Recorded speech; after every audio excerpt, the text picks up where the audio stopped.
Vamos a orar juntos. Dios Padre, Santo y lleno de amor, te damos gracias por salvarnos con tu poder y gracia y tu amor. Gracias por ayudarnos a poder vivir en tu cuerpo santo que es la Iglesia. Danos tu sabiduría para que podamos entender cada día cuán grandes son tu amor y tu gracia. Guíanos y haznos entender siempre para que podamos vivir pagándole por todos tus beneficios para con nosotros. También te damos gracias por permitirnos el retiro de verano 2024. Desde el día 12 de julio, viernes, comenzó la primera conferencia y continuará hasta la 7ª. Te pedimos que el Espíritu Santo esté junto y la guíe con tu gran poder para que muchas almas puedan participar en ella y escuchar tu palabra y recibir la salvación. Te pedimos tu operación y tu ayuda. Y ayuda con tu mano poderosa a todos los hermanos, hermanas que están dando su sacrificio para que no se canse. Guían con tu gran amor para que todos culmine en medio de gracia sin ningún inconveniente, para que solamente se demuestre tu gloria. Ahora se está predicando el Evangelio en esta hora en el retiro. Te pedimos que tú estés juntos en cada lugar donde se predica el Evangelio y permite su poder al que predica y a los que oyen también. Es para discernir bien tu palabra y testificar bien tu palabra y que puedan recibir tu palabra y recibir la salvación. Opera fuertemente y ayuda en esta hora. Y pedimos que tú seas guiando y ayudando hasta el final. Y gracias por reunirnos en este lugar y por permitirnos la preciosa comunión. Ayúdanos y guíanos para que podamos entender cuál es lo que hizo Dios para nosotros y vivir confiando en ti y poner nuestra mirada agarrando solamente la cruz. Señor, te pedimos que nos ayudes. Y a los hermanos que no pudieron participar hoy, donde estén ellos, agárralos, guíalos, para que no se olviden de tu amor y tu gracia. En esta hora solamente confiamos en tu Espíritu Santo, dándole gracia. En el nombre de Jesús hemos orado. Amén.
Gracias por la alabanza. Vamos a buscar San Lucas capítulo 24.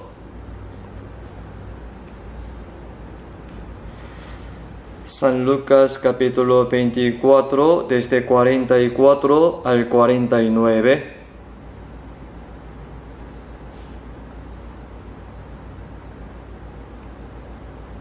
San Lucas capítulo 24, desde 44 al 49. Si lo ha encontrado, vamos a leer juntos despacio.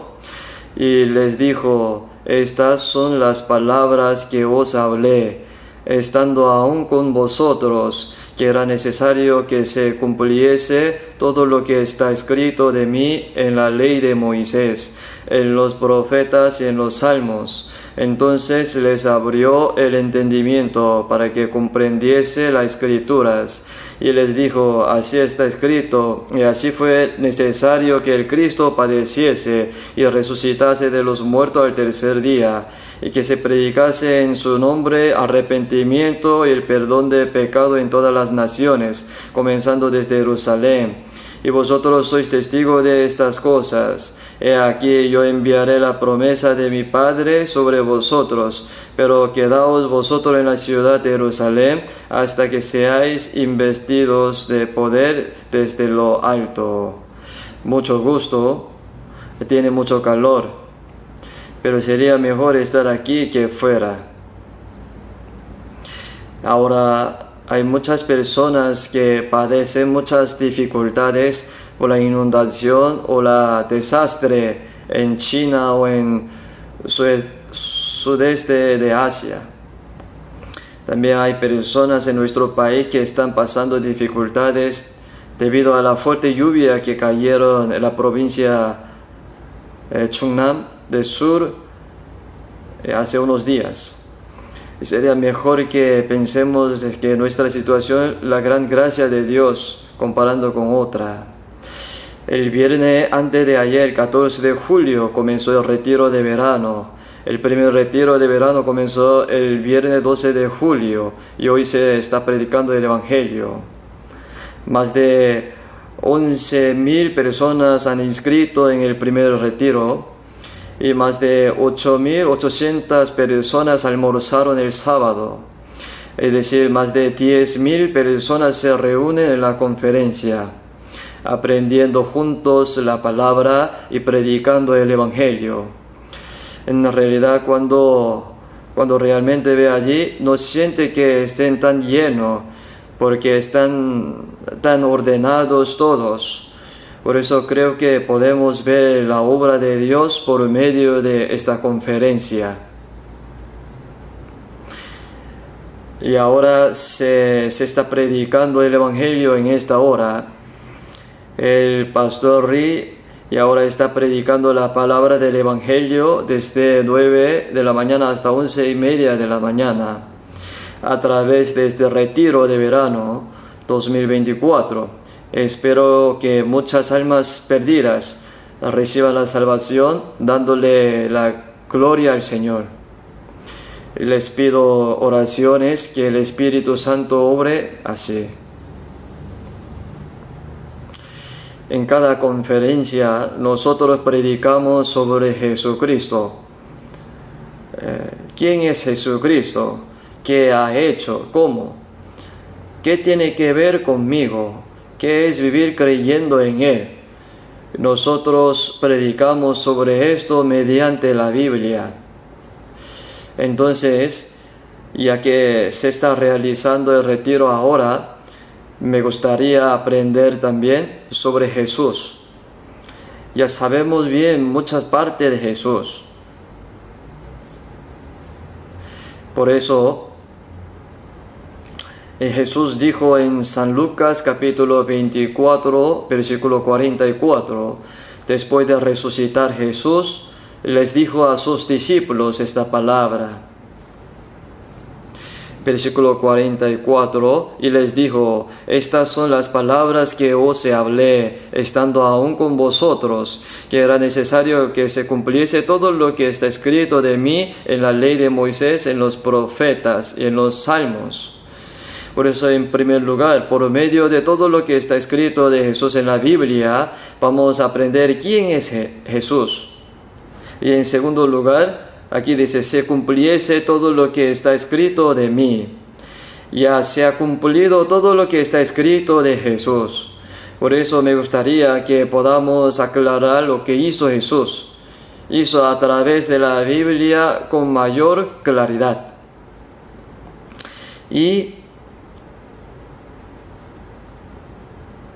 todos los cristianos que han recibido la salvación por medio de los que hizo Jesucristo, si vemos versículo 46, y les dijo, así está escrito, y que fue necesario que el Cristo padeciese, resucitase de los muertos al tercer día, y que se predicase en su nombre el arrepentimiento, el perdón de pecado en todas las naciones, comenzando desde Jerusalén. Y a vosotros sois testigos de estas cosas, dice. Y todos los cristianos salvos son testigos de estas cosas. Por eso aquí dice que el vivir creyendo en Jesús es una vida de testificar sobre Jesús. Por eso, por medio de estas palabras, vamos a aprender juntos quién es Jesús y qué hizo y qué es vivir siendo testigo de Cristo. Cuando leemos la Biblia o en el seminario, demostramos a muchas personas que la Biblia es verdadera. Por lo tanto, el huerto de Edén y el diluvio de Noé, la torre de Babel y el ascenso y caída de los israelitas, y todas estas palabras fueron profetizadas y cumplidas en la Biblia. La razón por la que hacemos esto es para hacer creer a la gente que la Biblia es verdad, que es la palabra de Dios y que Dios está vivo. Pero cuando leemos la Biblia hay palabras que Jesús mismo dijo. Las palabras que Jesús mismo dijo son muchos más asombrosas que cualquier otra evidencia. Cuando Jesús citó las palabras escritas en la Biblia, habló de estos acontecimientos. Los dijo porque no eran mitos ni leyendas, sino que estaban claramente en la historia de la humanidad. Por eso Jesús, mediante la Biblia, habló del huerto de Edén y el diluvio de Noé, y dijo, aprende de la higuera a través de la prosperidad y la caída de Israel. Así, Jesús nos enseña que todo lo escrito de la Biblia no es un mito ni leyenda, sino es la palabra de Dios, fue la historia real. Porque lo que dijo Jesús es mayor que todo, porque Jesús es Dios. Si Dios dice que este acontecimiento es verdad, entonces esa es la verdad más segura que cualquier evidencia. Por eso si leemos la Biblia, Jesús dijo así. Jesús dice que lo que fue en el huerto de Edén no es un mito ni leyendas, sino fue verdad. Pero Jesús nunca expresó diciendo que el huerto de Edén fue verdad. Pero si leemos la Biblia, hay algunas partes que Jesús explica algo con lo que pasó en el huerto de Edén. Porque el huerto de Edén fue verdad históricamente. Vamos a ver algunas cosas como esta. Primero vamos a ver San Mateo capítulo 19.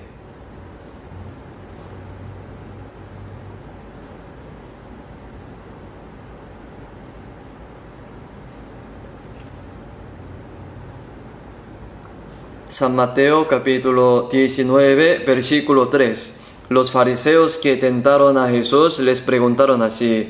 Capítulo 19, versículo 3. Entonces vinieron a él los fariseos tentándole y diciéndole, ¿es lícito al hombre repudiar a su mujer por cualquier causa?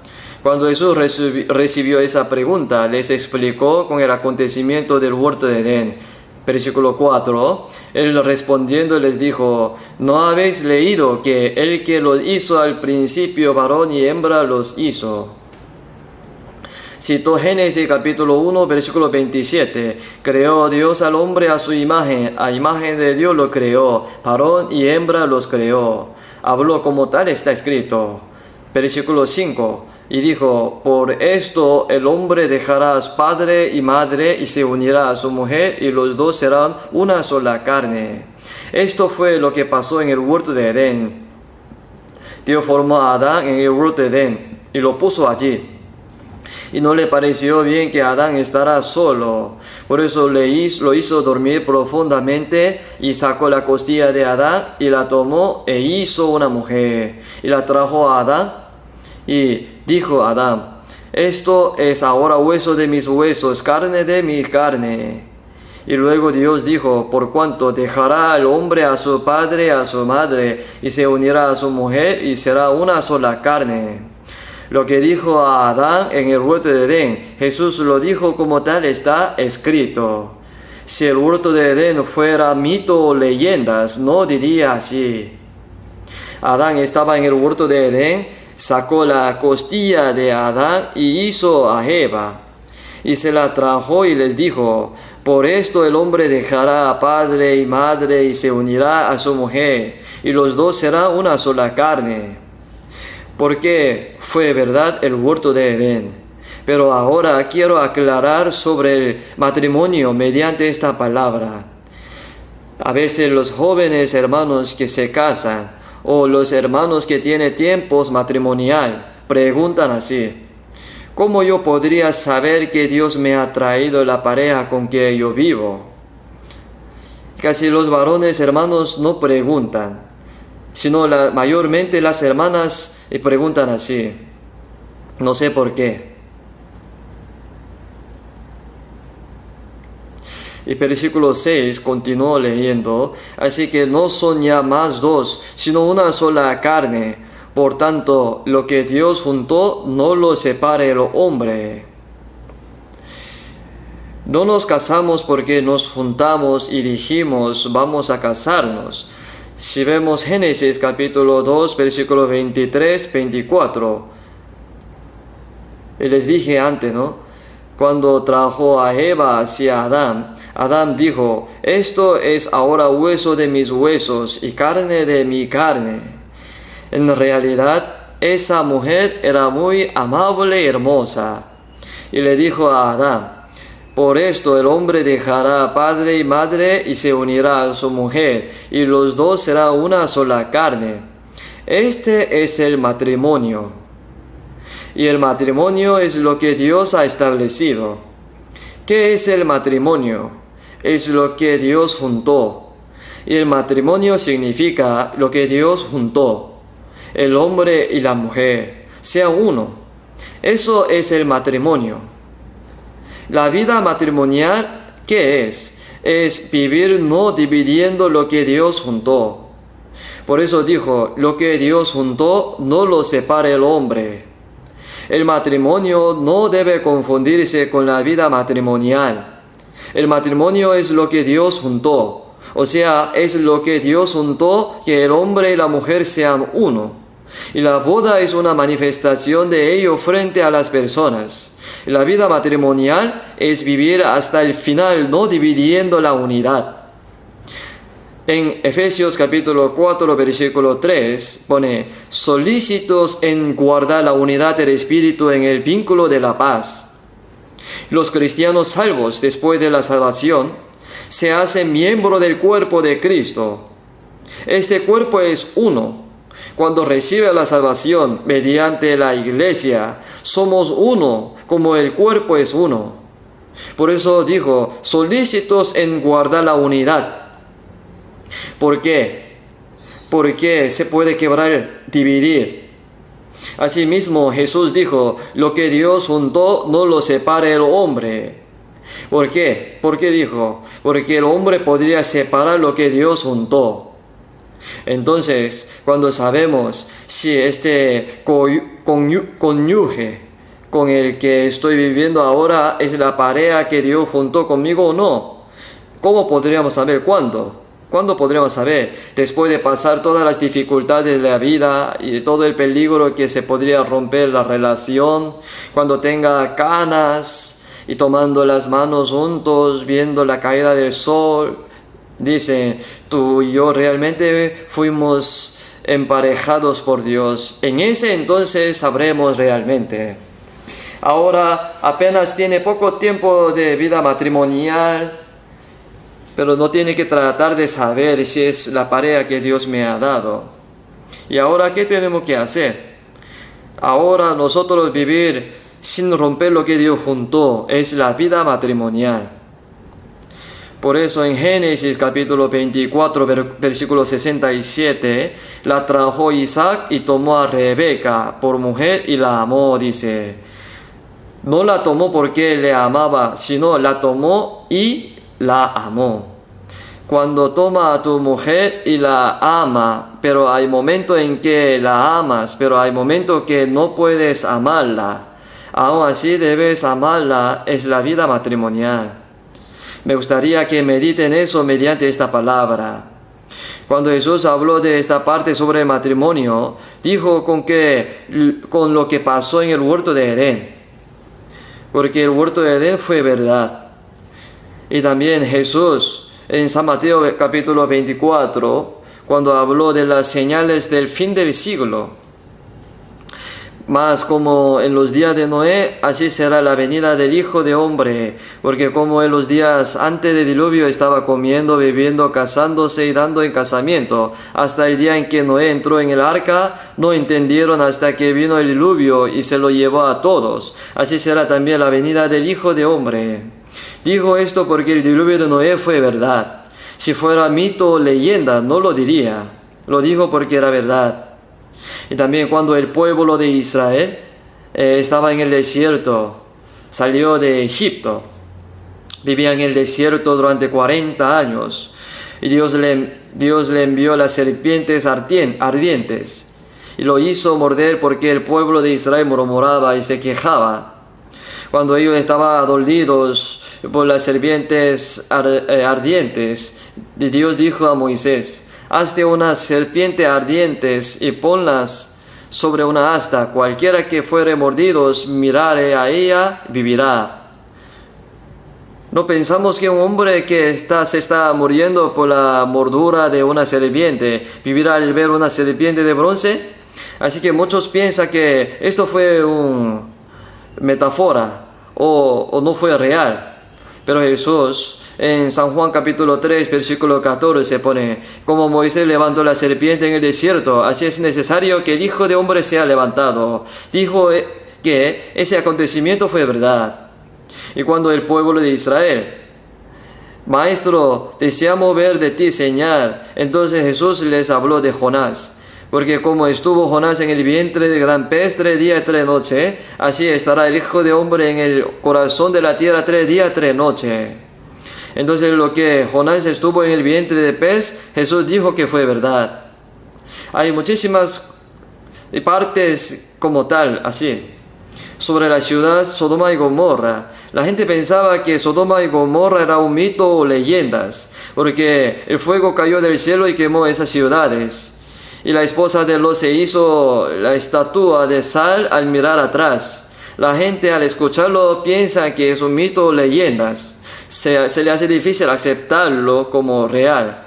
Pero Jesús dijo, en el día de juicio será más tolerable el castigo para la tierra Sodoma y de Gomorra que para aquella ciudad. Asimismo Jesús testifica claramente sobre estas cosas, porque lo que está en la Biblia no fue un mito ni leyendas. La evidencia más importante es la de Dios, de Jesús. Jesús, que es Dios, descendió a la tierra y nos aclara que todo lo escrito de la Biblia es verdad. En contrario, en la Biblia hay muchos escritos, como sabemos bien. El huerto de Edén, el diluvio de Noé, la torre de Babel, la historia de Israel, especialmente en el Antiguo Testamento, están escritas estas cosas. El Antiguo Testamento habla de la ley de Moisés y escrito de profetas y salmos. Y esas son el Antiguo Testamento. hay escritos sobre Jesús en el Antiguo Testamento. Muchos contenidos del Antiguo Testamento están relacionados con Jesús.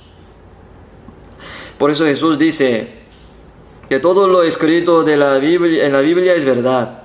Y para quién están escritos muchos contenidos del Antiguo Testamento, y para Jesús. En San Juan capítulo 5 versículo 39 dice: escudriñad las Escrituras, porque a vosotros os parece que en ellas tenéis la vida eterna, y ellas son las que dan testimonio de mí. Y todas las Escrituras dan testimonio de Jesucristo. Adán y Eva comieron el fruto del árbol de la ciencia del bien y del mal. Después de pecar, Dios maldijo a la serpiente y luego a Eva y a Adán. Cuando Dios maldijo a la serpiente, dijo: y pondré enemistad entre ti y la mujer, entre tu simiente y la simiente suya. Esta te herirá en la cabeza y tú le herirás en el calcañar. La simiente de la mujer herirá en la cabeza de la serpiente, la cabeza de Satanás. Nosotros salvos sabemos quién es la simiente de la mujer, es Jesucristo. Jesús vino al mundo por la simiente de mujer, no por la simiente del hombre. ¿Por qué? Porque tenía que venir como un hombre sin pecado. La Biblia lo seguía hablando.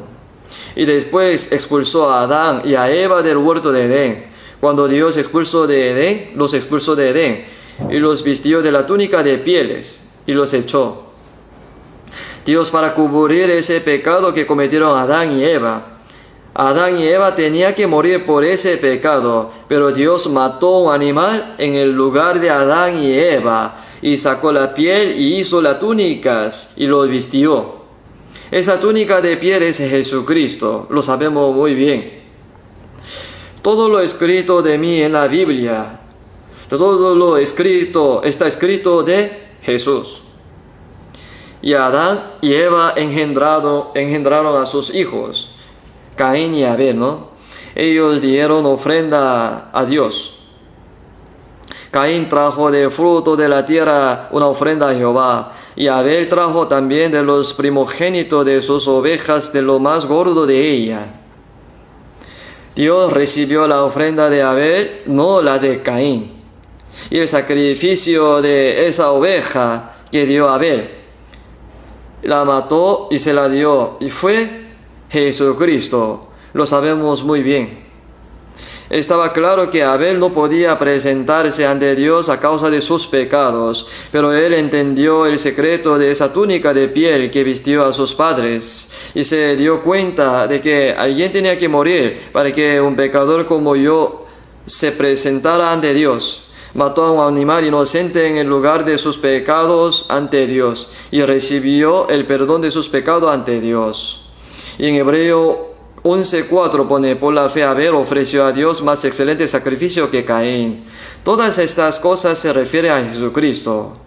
El pueblo de Israel fueron esclavos en Egipto durante 400 años, y cuando salió de Egipto, Dios estableció la Pascua y le dijo que matara a un cordero de la Pascua, y le dijo que pusiera la sangre de ese cordero en los dos postes en el dintel de las casas en que estaba. Pero la sangre pasaré de vosotros, y no habrá en vosotros plaga mortandad. Y nuestra Pascua, que es Cristo, ya fue sacrificada por nosotros.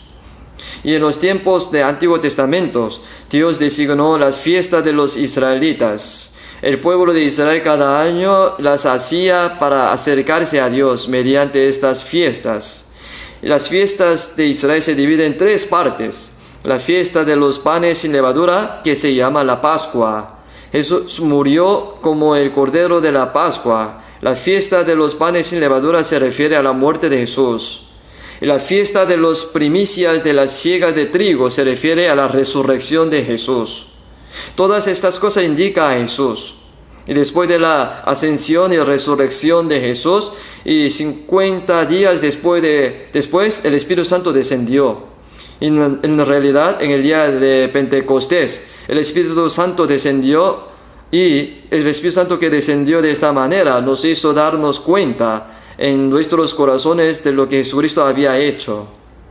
Y el Espíritu Santo que entró en ese momento nunca volverá a salir. para que esté con vosotros para siempre. Eso es lo que dice San Juan 14:16. Y el 1 de julio, la fiesta de los trompetas. Las fiestas de las trompetas, todos los israelitas se reúnen en un solo lugar para ofrecer sacrificio a Dios. La fiesta de los trompetas explica que cuando venga Jesús en el aire, todos los cristianos salvos serán arrebatados.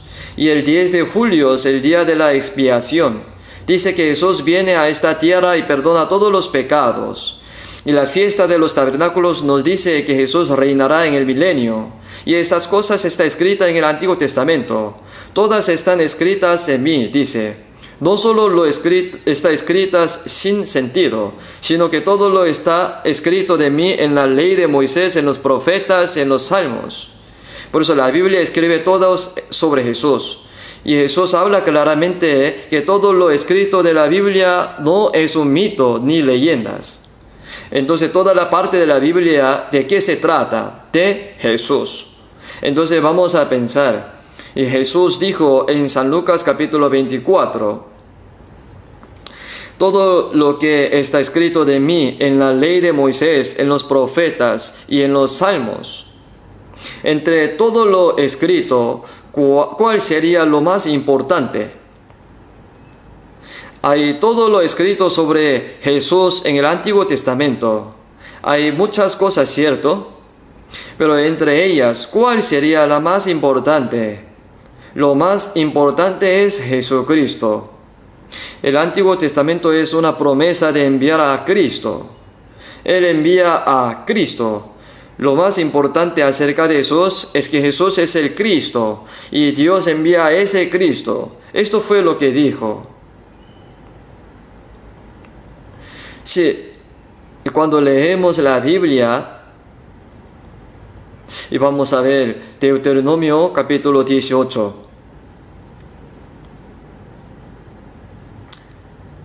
Deuteronomio capítulo 18.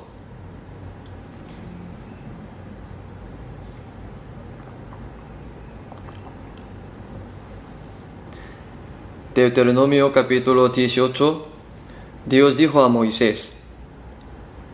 Deuteronomio 18, versículo 15, les leo. Deuteronomio 18, 15. Profeta de en medio de ti, de tus hermanos, como yo te levantará Jehová tu Dios, a él oiréis. Conforme a todo lo que pediste a Jehová tu Dios en Horeb, el día de la asamblea, diciendo, no vuelva yo a oír la voz de Jehová mi Dios, ni vea yo más este gran fuego, para que nunca muera. Y Jehová me dijo, han hablado bien en lo que han dicho. Profeta les levantaré de en medio de sus hermanos como tú, y pondré mis palabras en su boca, y él les hablará todo lo que yo le mandare. Mas a cualquiera que yo no oyere mis palabras que él hablare en mi nombre, yo le pediré cuenta. El profeta que tuviere la presunción de hablar palabra en mi nombre, a quien yo no le haya mandado hablar, o que hablare en el nombre de Dios es ajeno, el tal profeta morirá.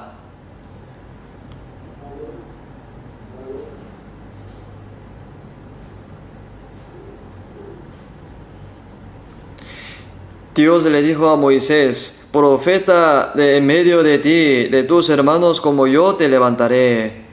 Indica Jesús. En Hechos capítulo 3 lo dice también claramente. Por eso Dios dijo, si viene Jesús que es un profeta como Moisés, pondré mis palabras en su boca. Por eso Jesús, conversando con los judíos, muchas cosas tengo que decir y juzgar de vosotros, pero el que me envió es verdadero, y yo lo que he oído de él, esto hablo al mundo. Por eso que Jesús no habló de sus propios asuntos personales. De acuerdo con estas palabras, Jesús habló las palabras que había recibido de Dios a los israelitas. Había dicho que iba a enviar a Cristo, por eso en Hechos capítulo 3, versículo 30, Él envíe a Jesucristo que os fue antes anunciado. Dios envió a Jesús para ser el Cristo. Eso es increíble. Porque es increíble. Porque cuando Jesús andaba con sus discípulos, les preguntó, ¿quién dice los hombres que es el Hijo de Hombre? Respondiendo Simón Pedro dijo, tú eres Cristo, el Hijo de Dios viviente. Dio una confesión maravillosa de fe, pero Pedro dijo lo mismo en San Lucas capítulo 9, versículo 20, el Cristo de Dios. La expresión el Cristo de Dios le llega a su corazón, no tanto, ¿no? El Cristo de Dios, pero vamos a pensar así, el amor de Dios, la gracia de Dios, la iglesia de Dios, la palabra de Dios, el hombre de Dios. Entonces podemos entenderlo fácilmente, porque Dios es el sujeto de todo. El amor de quién es de Dios, la gracia es de Dios, la iglesia de Dios, pero Cristo también es de Dios, dice, porque la palabra Cristo significa Salvador.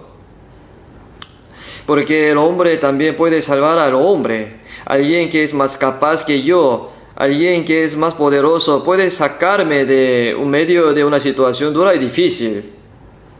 Pero solo salva mi carne.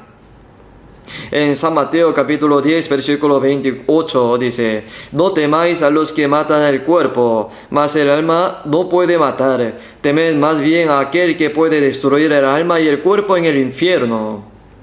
Lo que el hombre puede hacer es quitar mi vida nada más. Por eso lo que el hombre puede hacer es salvar mi vida carnal. No se puede hacer nada espiritual. Pero Dios salva la vida de mi cuerpo y la de mi alma. Puede matar la vida de mi cuerpo y la de mi alma. Por eso dice que Cristo es el Cristo de Dios. Nosotros no somos Cristo del hombre que puede salvar mi cuerpo y mi vida, sino que creemos en el Cristo de Dios. ¿Quién es el Cristo de Dios? Es Jesucristo. Cuando predestinó a Jesucristo, lo predestinó antes de la creación del mundo. Por eso en Gálatas capítulo 4, versículo 4, pone, pero cuando vino el cumplimiento del tiempo, Dios envió a su Hijo, nacido de mujer y nacido bajo la ley. Aquí dice, cuando vino el cumplimiento del tiempo. Por eso Jesús vino hace 2000 años. Estas cosas de dónde están escritas en la Biblia. Por eso Él dijo, todo lo que está escrito de mí en la ley de Moisés, en los profetas, en los salmos. Lo escrito en el Antiguo Testamento, el núcleo de lo escrito es Jesucristo. Y Dios había prometido que iba a enviar a Cristo. Y eso es lo escrito de Jesús en el Antiguo Testamento. Y también la Biblia dice en San Lucas capítulo 24, versículo 44. Otra vez vamos a ver. Y les dijo, estas son las palabras que os hablé, cuando aún con vosotros que era necesario que se cumpliese todo lo que está escrito de mí en la ley de Moisés, en los profetas y en los salmos. Esto es lo escrito acerca de Jesucristo. Se cumpliese todo. Jesús, ¿qué es lo que hizo en la tierra? Cumplió todo lo escrito en el Antiguo Testamento. Él hizo esa obra. El Antiguo Testamento escribió muchos contenidos acerca de Jesús. En realidad Jesús vino a esta tierra, cumplió todo lo escrito del Antiguo Testamento. Cumplió todo completamente. Por eso Jesús dijo, me voy a mi Padre Dios. Hermanos, cuando leemos el Antiguo Testamento, Salmos es un poema de David. Pero eso demuestra el aspecto de Jesús maravillosamente. Porque hay 1000 años de diferencia entre Jesús y David. Pero hay muchos poemas que David escribió cuando fue perseguido por Saúl o cuando estaba afligido por las diversas dificultades. Pero maravillosamente todo aquello se han cumplido por Jesús. Es muy asombroso. Vamos a buscar algunas partes. Salmos capítulo 22. Vamos a ver Salmos capítulo 22.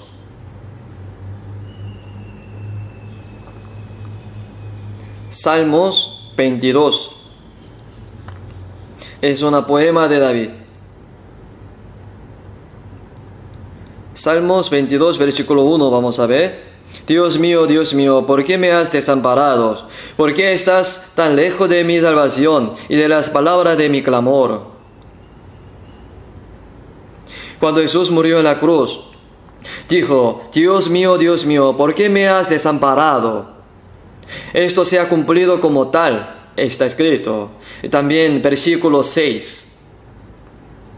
Mas yo soy gusano, no hombre, oprobio de los hombres, despreciado del pueblo.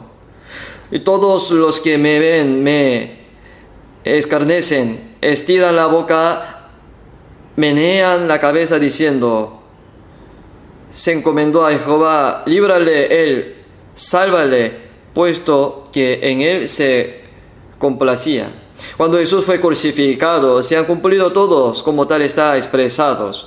Muchas personas trataron a Jesús como gusanos, escupieron en la cara de Jesús, lo golpearon con las palmas de las manos, lo despojaron de sus vestidos, lo azotaron con látigos, lo clavaron en la cruz diciendo al pie de la cruz, si tú eres Cristo, desciende de la cruz. David escribió este salmo de una manera asombrosa. Y el salmo se cumplió asombrosamente cuando Jesús murió en la cruz. Versículo 12. Me han rodeado muchos toros, fuertes toros de Basán, me han cercado. Abrieron sobre mí su boca, como león rapaz y rugiente. He sido derramado como agua, y todos mis huesos se descoyuntaron. Mi corazón fue como cera, derritiéndose en medio de mis entrañas. Como un tieso se secó mi vigor, y mi lengua se pegó a mi paladar, y me has puesto en polvo de la muerte. Cuando Jesús murió en la cruz, esto se ha cumplido todo. Al morir Jesús en la cruz, dijo al último, tengo sed, y murió, para que se cumpliese la Escritura. Hace 1000 años David lo escribió en medio de su sufrimiento, pero maravillosamente esto escrito se ha cumplido literalmente para Jesús. Versículo 16. Porque perros me han rodeado, me han cercado cuadrillas de malignos, horadaron mis manos, mis pies. Los perros indican a los profetas falsos, o sea, los religiosos. Pusieron clavo en las manos de Jesús y los pies. Versículo 18. Son más asombrosos. Repartieron entre sí mis vestidos sobre mi ropa, echaron suertes. La división de la ropa de David, el sorteo de la ropa interior de David no se registra en el Antiguo Testamento. Pero ¿de dónde sucedió esto? Tomaron la ropa de Jesús de pies de la cruz y la repartieron entre los soldados romanos. Y como no podían rasgar su ropa interior, echaron suertes para ver quién se le quedaba. Así sucedió. En la Biblia, todo lo que sucedió con respecto a Jesús y al pueblo de Israel fueron profetizados y cumplidos. Es por eso que Jesús dijo, es necesario que se cumpliese todo lo que está escrito de mí. ¿Cuándo lo cumplió todo? Cuando Jesús vino a este mundo y al morir en la cruz y al resucitar. Y se cumplió cuando Jesús ascendió al cielo y se cumplirá en su segunda venida. Se cumpliese todo lo que está escrito de mí. Por medio de Jesús Por medio de Jesús se ha cumplido todo. Cuando vemos el asunto de Jesús antes de morir en la cruz, hay un asunto verdaderamente asombroso. Vamos a ver San Juan capítulo 18. Jesús estaba orando en Getsemaní, y mientras lo hacía, Judas trajo un gran ejército con él. San Juan 18.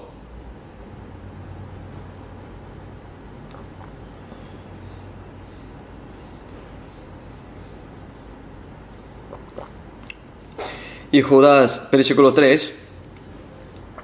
Judas, pues, tomando una compañía de soldados y alguaciles de los principales sacerdotes y de los fariseos, fue allí con linternas y antorchas y con armas. No fue solo una o dos personas las que vinieron sino que vino el ejército. También trajo a los soldados que son de sumo sacerdote y los fariseos. Había mucha gente viniendo, no solo una o dos. Es porque Jesús dijo el versículo 4. Pero Jesús, sabiendo todas las cosas que le habían de sobrevenir, se adelantó y les dijo: ¿A quién buscáis? Y les respondieron: y a Jesús Nazarenos. Jesús les dijo: yo soy. Y estaba también con ellos Judas y el que le entregaba. Cuando les dijo: yo soy, retrocedieron y cayeron a la tierra. Hermanos, pónganse a pensar. Cuando fue esto, era la noche. Los estudiosos dicen que eran después de 10 de la noche. En la noche muchos soldados vinieron con las armas y las antorchas para prender a Jesús, y rodearon a Jesús y sus discípulos. Entonces sus discípulos, ¿cuán temor habrá tenido? Pero Jesús hizo un milagro en ese entonces. ¿A quién buscáis? A Jesús Nazarenos. Yo soy.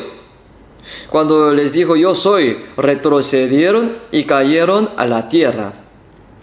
Hermanos, si yo fuera en ese entonces un soldado para prender a Jesús, ¿no se asustaría al ver esa escena?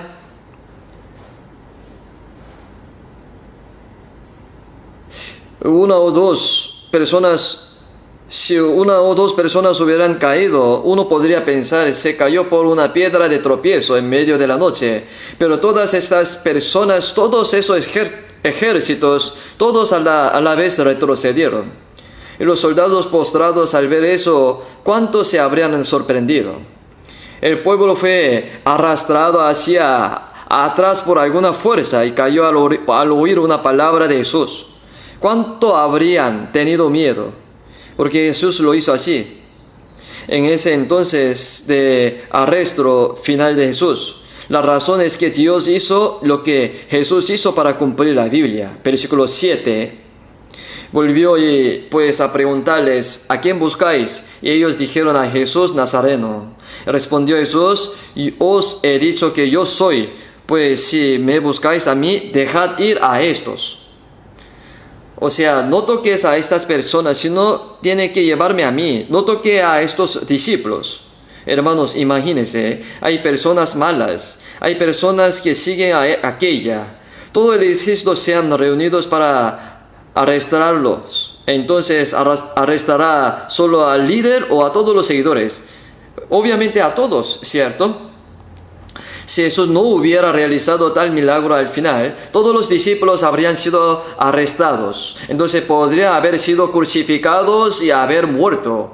Jesús sabía esto y al final hizo un maravilloso milagro para salvar a sus discípulos. Cuando los soldados vieron un milagro tan maravilloso, Jesús dijo: dejad ir a estos. Por eso ellos les abrieron el camino. ¿Y qué valor habrán tenido esos tímidos discípulos para huir a través de los soldados armados? Versículo 9. Para que se cumpliese aquellos que había dicho: de los que me diste, no perdí ninguno. Después de eso, luego que los discípulos huyeron, Jesús no hizo ningún milagro. Y fue maltratado Jesús, despreciados y escupidos, crucificado conforme a la Biblia. Y no se acabó con eso, sino que resucitó Jesús. Y después de resucitar, dijo a sus discípulos esta palabra.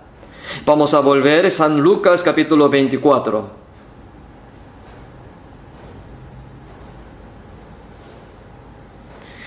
Y los dos discípulos que se dirigían a Emmaú, se ha enterado que Jesús que ha resucitado.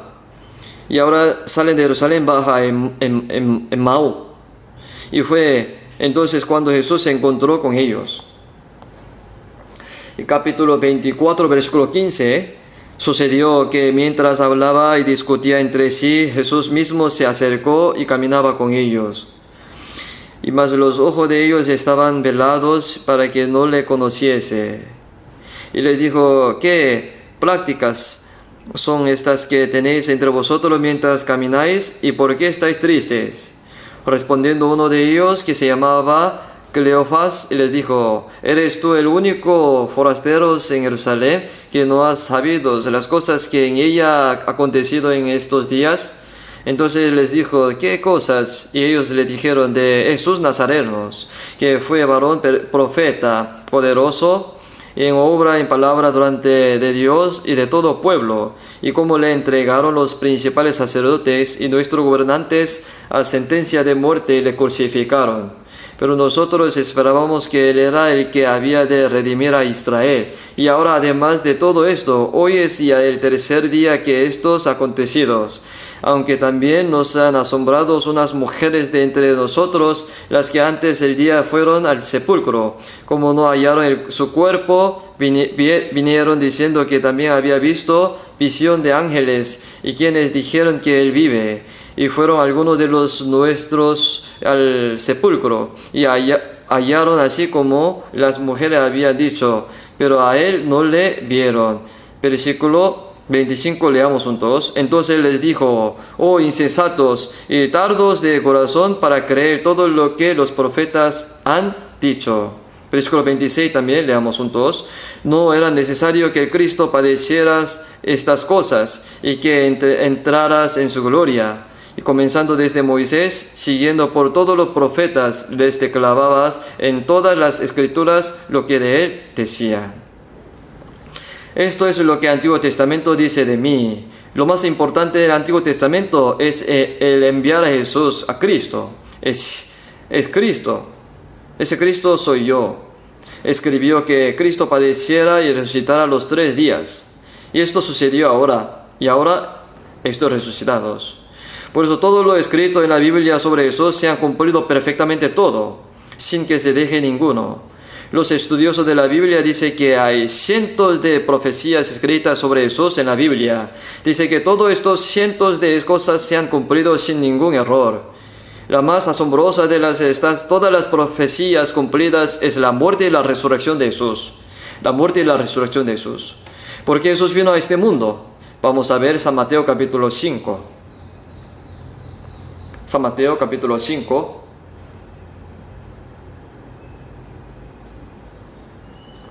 San Mateo capítulo 5, versículo 17, 18. Vamos a leer juntos. No penséis que he venido para abrogar la ley o los profetas. No he venido para abrogar, sino para cumplir. Porque de cierto os digo que hasta que pase el cielo y la tierra, ni una jota ni una tilde pasará de la ley, hasta que todo se haya cumplido.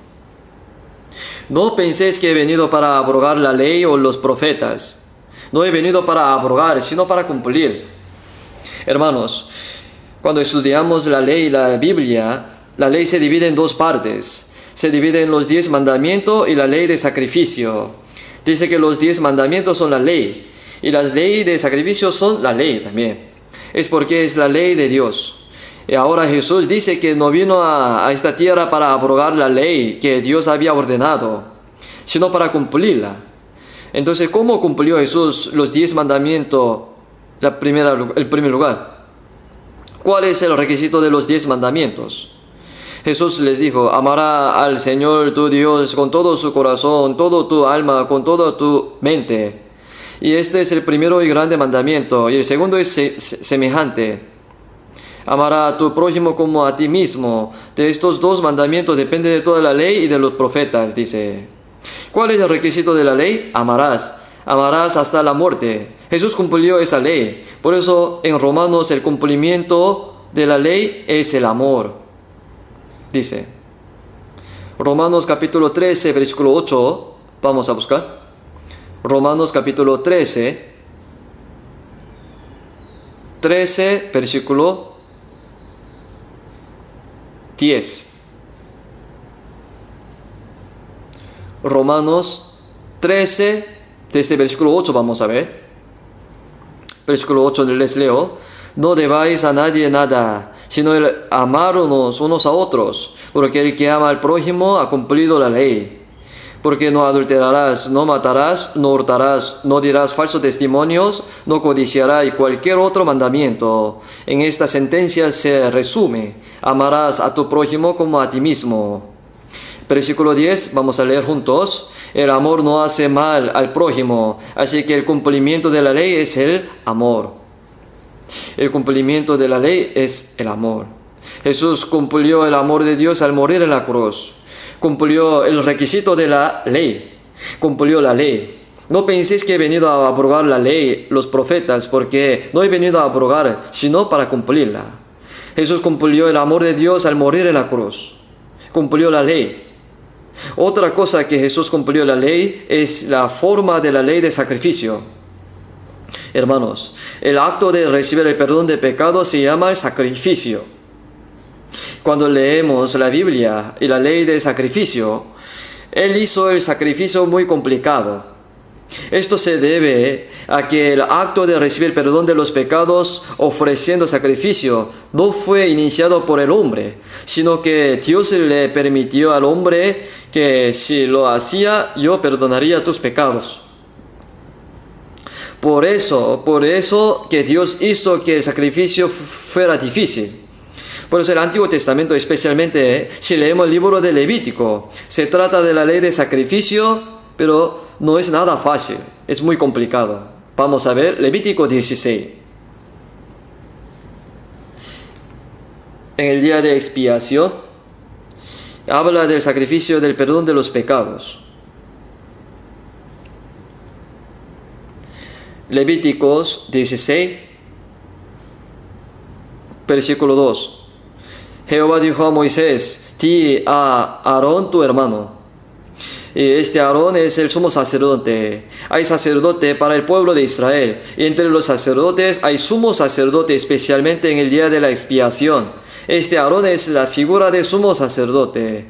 Di a Aarón tu hermano que no en todo tiempo entre en el santuario detrás de velo, delante de propiciatorio, que está sobre el arca, para que no muera, porque yo apareceré en la nube sobre el propiciatorio. El sumo sacerdote puede entrar una vez al año con la sangre en el lugar santísimo. Por eso dijo que no entrará a cualquier momento. ¿Cuándo podría entrar allí? 10 de julio, cada año se podía. ¿Quién? El sumo sacerdote, con la sangre. ¿Qué sangre es? Debe ser la sangre de un animal limpio sin defecto. Este animal tiene que ser impuesto de manos, y el animal impuesto de manos debe ser muerto.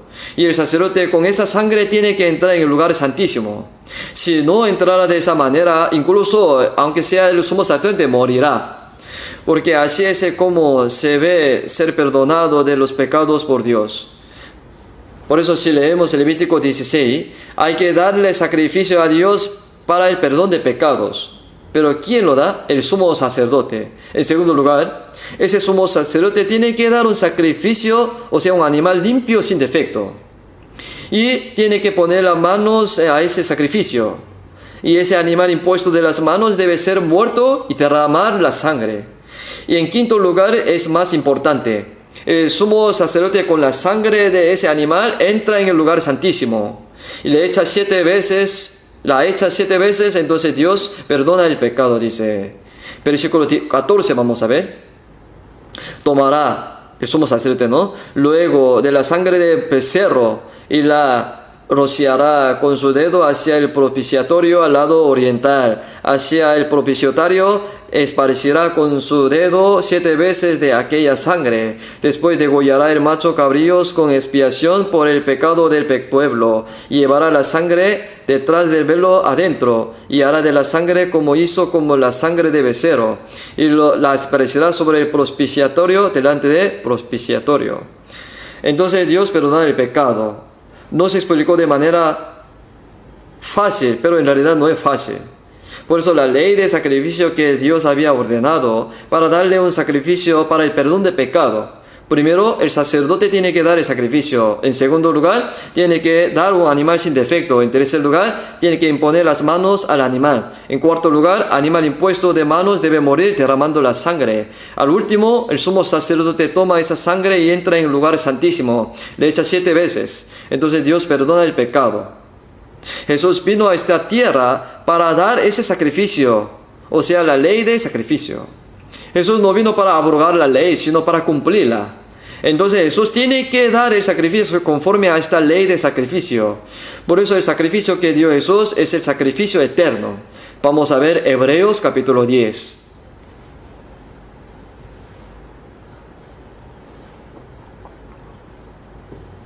Hebreos capítulo 10.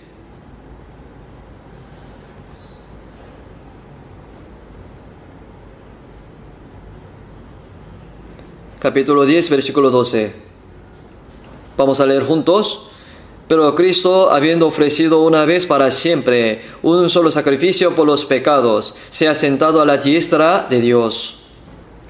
El sacrificio que dio Cristo es el sacrificio eterno, habiendo ofrecido una vez para siempre. En el tiempo del Antiguo Testamento se ofreció una vez para cada año. Por eso cada año tenía que darlo. Por eso, capítulo 10, versículo 1, dice, porque la ley significa la ley de sacrificio, teniendo la sombra de los bienes venideros. No la imagen misma de las cosas nunca puede. Por lo mismo sacrificio que se ofrece continuamente cada año, a ser perfecto a los que se acercan. Esto no es un sacrificio real. El sacrificio real es el sacrificio eterno que dio Jesús. No es la imagen misma. Por eso el sacrificio que daba el Antiguo Testamento es la sombra del sacrificio eterno, no la imagen verdadera. Versículo 14 vamos a leer, porque con una sola ofrenda hizo perfecto para siempre a los santificados. La ofrenda del Antiguo Testamento no era real, por eso no podía ser perfecto a los que se acercan. Pero mediante la ofrenda perfecta, o sea, mediante el sacrificio eterno que Jesús dio, hizo perfecto para siempre a los santificados. ¿Y qué significa hacer perfecto? Versículo 27-28, vamos a leer juntos. Añade, nunca más me acordaré de sus pecados y transgresiones, pues donde hay remisión de esto, no hay más ofrenda por pecado. Jesús ofreció un sacrificio eterno. Entonces este sacrificio eterno debe ser exactamente el mismo que el sacrificio que Dios dijo que ofreciera en los tiempos del Antiguo Testamento. Es decir, Jesús tenía que ser el sumo sacerdote y que tenía que tener un sacrificio sin defecto y tenía que imponer sus manos sobre ello y morir derramando la sangre. Y el sumo sacerdote toma esa sangre y tiene que entrar en el lugar santísimo. Si no lo hace de esta manera, Dios no lo recibe. Entonces está abrogando la ley. Para cumplir la ley tenía que completar todo lo dicho del Antiguo Testamento. Jesús vino para dar una ofrenda eterna. Entonces tenía que venir siendo sumo sacerdote para ofrecer un sacrificio eterno. Entonces Jesús de verdad fue el sumo sacerdote. Vamos a ver Hebreos capítulo 4. Hebreos capítulo 4, versículo 14. Les leo. Por tanto, teniendo un gran sumo sacerdote que traspasó los cielos, Jesús el Hijo de Dios, retengamos nuestra profesión. La Biblia, ¿qué dice de Jesús? Es un gran sumo sacerdote. Entonces Jesús es el Hijo de Dios, por eso Dios lo tomó por sumo sacerdote sin condición.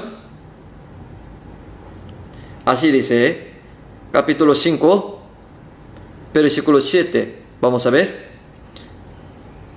Y Cristo en los días de su carne, ofreciendo ruegos y súplicas con gran clamor, lágrimas al que le pedía librar de la muerte, fue oído a causa de su temor reverentes. Y aunque era hijo, por lo cual padeció, aprendió la obediencia. Y habiendo sido perfeccionados, vino a ser autor de eterna salvación para todos los que le obedecen. Versículo 10, leamos juntos. Y fue declarados por Dios sumo sacerdote según el orden de Melquisedec. No es que Jesús fue llamado sumo sacerdote por ser hijo de Dios, sino que fue llamado sumo sacerdote porque hizo así. Ese Jesús fue sumo sacerdote para ofrecer un sacrificio eterno. Dios lo hizo así. ¿Verdad? Por eso, capítulo 8, versículo 1. Capítulo 8, versículo 1. Ahora bien, el punto principal de los que venimos diciendo es que tenemos tal sumo sacerdote. ¿A quién se refiere? A Jesús. En los tiempos del Antiguo Testamento, la primera condición de poder dar un sacrificio a Dios fue el sumo sacerdote. Y Jesús lo cumplió. Y en segundo lugar, tiene que ser un sacrificio sin defecto.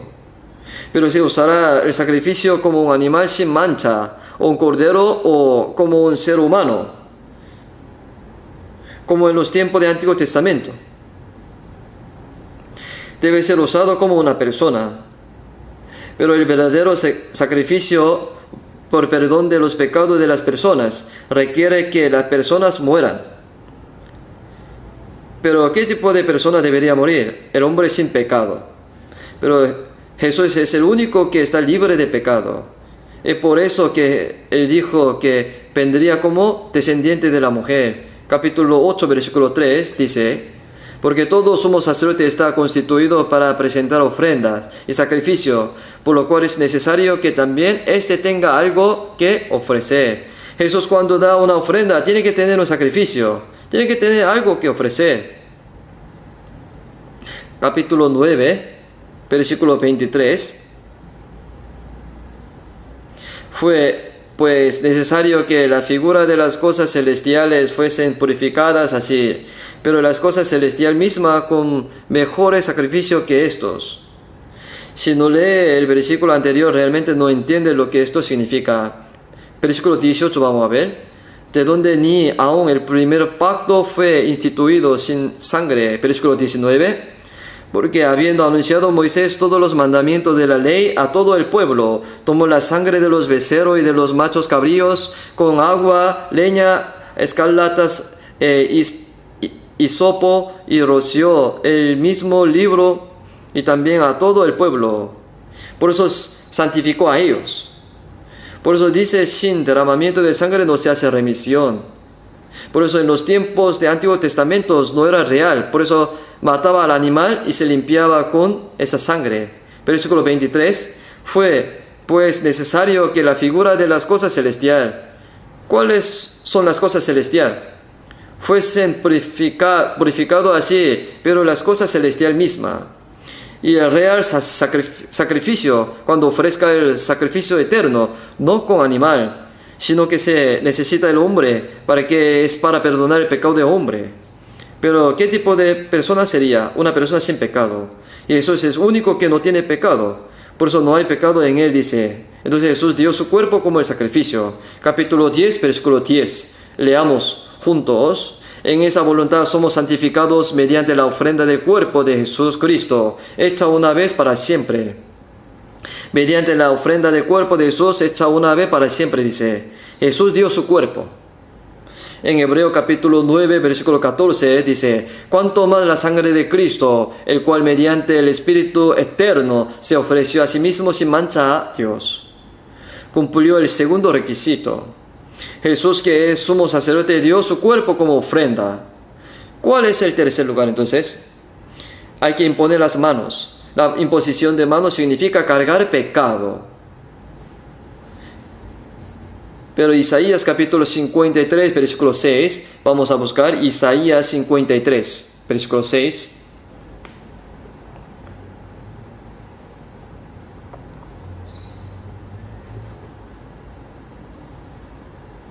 Isaías 53, versículo 6, les leo: todos nosotros nos descarriamos como ovejas, cada cual se apartó por su camino, mas Jehová cargó en él el pecado de todos nosotros.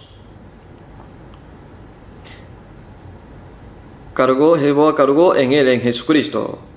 Jesús cargó el pecado de todos nosotros. Es igual a la imposición de las manos. Si vemos Levíticos capítulo 1, versículo 4, pondrá su mano sobre la cabeza de holocausto y será aceptados para expiación suya. ¿Por qué se perdona al poner la mano? Es porque el pecado de esa persona se traslada a aquel que no tiene pecado. Jesús cargó el pecado de nosotros. ¿Quién lo hizo? Dios Padre fue. Todos nosotros nos descarriamos como ovejas, cada cual se apartó por su camino, mas Jehová cargó en él, en Jesucristo, el pecado de todos nosotros. No lo sucedió por mi oración, no el pastor lo cargó, Dios Padre lo hizo. Es por eso que Jesús fue impuesto de manos. Él cargó nuestros pecados. Jesús, que cargó nuestros pecados, debe morir. En los tiempos del Antiguo Testamento, el animal impuesto de manos tenía que ser matado. Por eso, versículo 5, Vamos a leer juntos. Mas el herido fue por nuestras rebeliones, molido por nuestros pecados. El castigo de nuestra paz fue sobre él, y por su llaga fuimos nosotros curados. ¿Por qué Jesús murió en nuestro lugar? Porque él estaba cargando con nuestros pecados. Así que Jesús tomó sobre sí mismo nuestros pecados. Esto es lo que la Biblia dice todo el tiempo. Murió en la cruz derramando agua y sangre, cargando nuestros pecados. Entonces, estas cuatro cosas están hechas. Como el sumo sacerdote, él sacrificó su cuerpo sin defecto, cargó todos nuestros pecados y murió en la cruz, derramando toda su sangre. Y por último, el sumo sacerdote que ofreció el sacrificio tiene que entrar en el lugar santísimo con la sangre. Pero Jesús, el sumo sacerdote, murió. Entonces, ¿quién podría llevar la sangre de Jesús al tabernáculo? Si llevara a otra persona, Dios no la va a recibir. Sin falta, el sumo sacerdote tiene que llevar la sangre de animal para entrar al lugar santísimo. Pero Jesús, sumo sacerdote, siendo el sacrificio, cargó el pecado de todos nosotros y murió derramando la sangre. Ya no hay sumo sacerdote que puede entrar en el lugar santísimo con esa sangre. Hay sangre de cordero, hay sangre, pero no hay sumo sacerdote que puede llevarla al lugar santísimo. Si llevara otro hombre, esa ofrenda será inválida. Jesús no vino para abrogar la ley, sino para cumplirla. Maravillosamente Jesús resucitó. Jesús resucitado tomó su sangre y entró en el lugar santísimo. Por lo tanto, las 5 cosas se han cumplido todo.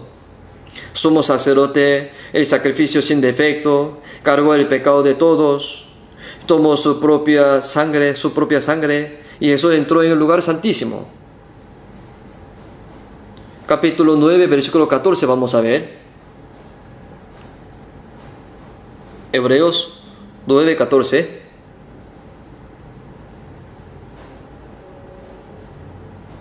Hebreos 9, 14. Leamos juntos. Cuanto más la sangre de Cristo, el cual mediante el Espíritu Eterno se ofreció a sí mismo, sin mancha a Dios, limpiará vuestras conciencia de obra muerta para que sirváis al Dios vivo.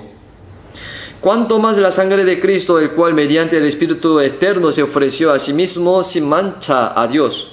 ¿No es asombroso? Jesús, 1, cumplió todos 5 requisitos de toda la ley.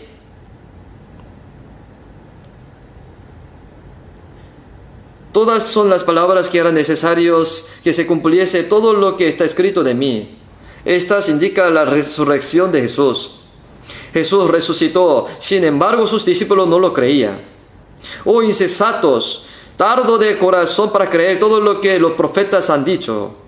Estas son las palabras que eran necesario que se cumpliese todo lo que está escrito de mí en la ley de Moisés, en los profetas, en los salmos.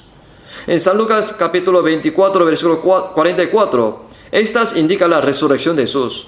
Hermanos, en la Biblia la muerte y la resurrección de Jesús son asuntos muy asombrosos. Su muerte y su resurrección está escrita en la Biblia. Y se han cumplido todos al morir, al resucitar Jesús. Eso es lo que Jesús hizo en esta tierra. Cuando Jesús estaba muriendo en la cruz, dijo, consumado es. Y Jesús con su sangre, ¿en dónde entró? En el lugar santísimo. Por eso, ¿cuál sería el resultado del sacrificio eterno? Es la eterna redención. Hebreos capítulo 9, versículo 12. Versículo 12, leamos juntos. No por sangre de machos, cabrillos ni becerros, sino por su propia sangre entró una vez para siempre en el lugar santísimo, habiendo obtenido eterna redención. Por su propia sangre entró una vez para siempre en el lugar santísimo, dice. Si hubiese terminado con la muerte de Jesús, su cadáver se hubiese corrompido, no habría podido entrar en el lugar santísimo. Pero ¿por qué Jesús entró en el lugar santísimo? Porque Él resucitó. Por su propia sangre entró. Con la sangre de Cristo le ofreció a Dios. Jesús, después de resucitar, por su propia sangre entró en el lugar santísimo y le echó ante Dios. La echó ante Dios. Hebreos capítulo 9, versículo 25. Hebreos 7, 25. Leamos juntos. Por lo cual puede también salvar perfectamente a los que por él se acerca a Dios, viviendo siempre para interceder por ellos. Viviendo siempre para interceder por ellos, dice. Ahora Jesús están vivos, interceden por nosotros. ¿Verdad? ¿En qué parte está escrito ese? En la Biblia. En la Biblia. Jesús cumplió conforme a los escritos de la Biblia.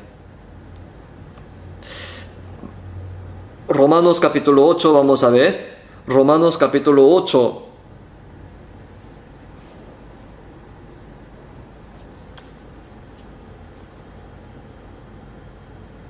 Romanos 8, 34. 34, vamos a leer juntos. ¿Quién es el que condenará? Cristo es el que murió, más aún el que también resucitó, el que además está a la diestra de Dios, el que también intercede por nosotros. Cristo es el que murió, más aún el que también resucitó, hermanos. Murió y también resucitó. Hermanos, si leemos 1 Corintios capítulo 15, y si Cristo no resucitó, vana es entonces nuestra predicación, vana es vuestra fe, dice. Si no hubiera resurrección, la muerte y la resurrección de Jesús no son inseparables. La muerte de Jesús habla de su resurrección y su resurrección de su muerte. Son inseparables. La Biblia lo escribe y su muerte y su resurrección está cumplida completamente conforme a todo lo escrito en la Biblia. Perdón, ahora son las 12:30, ¿no? El resto de la parte trataré sobre lo que significa creer en Jesús. Este es el contenido, perdón. Y les contaré un poco más. Solo diré el resultado final, lo que significa creer en Jesús. San Lucas 24, 48 dice: vosotros sois testigos de estas cosas. Vivir testificando sobre Jesucristo. Por eso nosotros testificamos la Biblia, porque la Biblia escribe lo hecho de Jesús y lo que Jesús cumplió. Por eso vivir testificando sobre Jesús es creer en Jesús. En segundo lugar, hay una expresión maravillosa. Vamos a ver 1 de Juan capítulo 5. 1 de Juan capítulo 5, versículo 13. 1 de Juan capítulo 5, 13. Vamos a leer juntos. Estas cosas os he escrito a vosotros que creéis en el nombre del Hijo de Dios, para que sepáis que tenéis vida eterna, para que creáis en el nombre del Hijo de Dios. ¿No suena esto un poco extraño? Aquello que se salva tiene vida eterna, ¿no?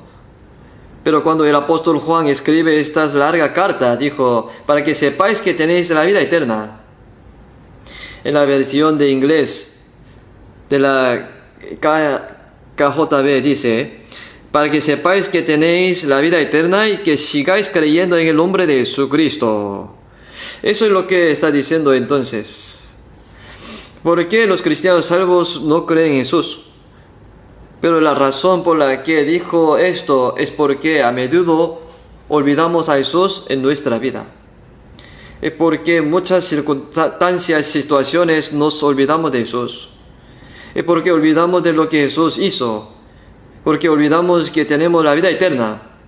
Que vivimos olvidando que tenemos esa fe en Jesús. Por eso lo dijo. ¿Cuál sería una vida cristiana salva? ¿Qué es creer en Jesús? Es que no olvidemos que tenemos vida eterna en cualquier situación que sea. No debemos olvidar que Jesús vino como está escrito en el Antiguo Testamento. Y es el Dios que cumple el Antiguo Testamento.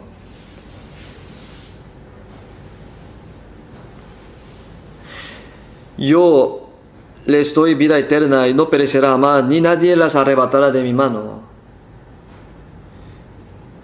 Y al final, ¿y cuál es vivir creyendo en Jesucristo? En Hechos capítulo 5, versículo 42 dice, todos los días en el templo y por las cosas no cesaban de enseñar y predicar a Jesucristo. Vivir predicando a Jesús. Ahora estamos realizando la conferencia de verano, ¿no? ¿Qué hace? Enseña y predica a Jesucristo. Por lo tanto, tenemos que pensar profundamente en este retiro y participar en él activamente, porque esa obra es enseñar y predicar a Cristo. Esta es la vida cristiana, es vivir creyendo en Él. Jesús vino conforme a lo escrito en la Biblia. Y Él cumplió todo con su cuerpo, con su muerte, con su resurrección. Espero que tenga este retiro con este corazón. Vamos a orar juntos.